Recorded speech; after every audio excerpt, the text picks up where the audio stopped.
بقول لخالد الغندور انت ازاي اعلامي وطالع تقول لك انا ما اعرفش ان دي نجمة داوود؟ خالد الغندور متصور وعامل فيديو وراه نجمة داوود طلع في الفيديو. فاحمد السعداني مشكورا بيعاتبه بيقول له ازاي كده يا خالد تطلع وراك نجمة داوود؟ بيكلمه بالراحه. قال له انا ما اعرفش دي نجمة داوود، هو انت طالع عشان انا خالد الغندور طالع تقول لي ازاي كده؟ ايوه يا خالد كلنا زعلانين. ازاي انت تطلع تعمل فيديو ووراك نجمه والنجمه دي معروفه انها نجمة داوود؟ النجمه دي معروفه يا خالد لاي حد في كي جي 1 يقول لك ايوه نجمة داوود دولت يعني هم عاملين عشان ده المخطط من دجله للفرات. فانت ازاي اعلامي وبتطلع على الشاشات ومش عارف دي نجمة داوود؟ وطالع كمان بيبرر يقول لك انا مالي، انا كنت بصور فيديو وانا كنت في فندق بره مصر والنجمه دي محطوطه في الفندق.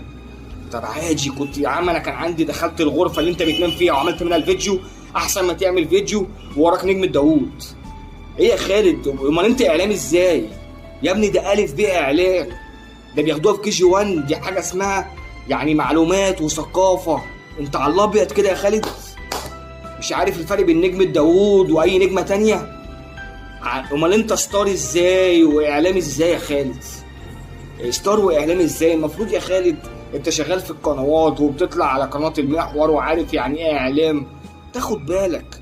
طالع تعمل فيديو هبص الخلفية اللي ورايا. يعني مثلا لو كان وراك مثلا علم ولاد العم دولت كنت هتقول انا ما اعرفش العلم؟ ما ينفعش يا خالد. في حاجات لازم تاخد بالك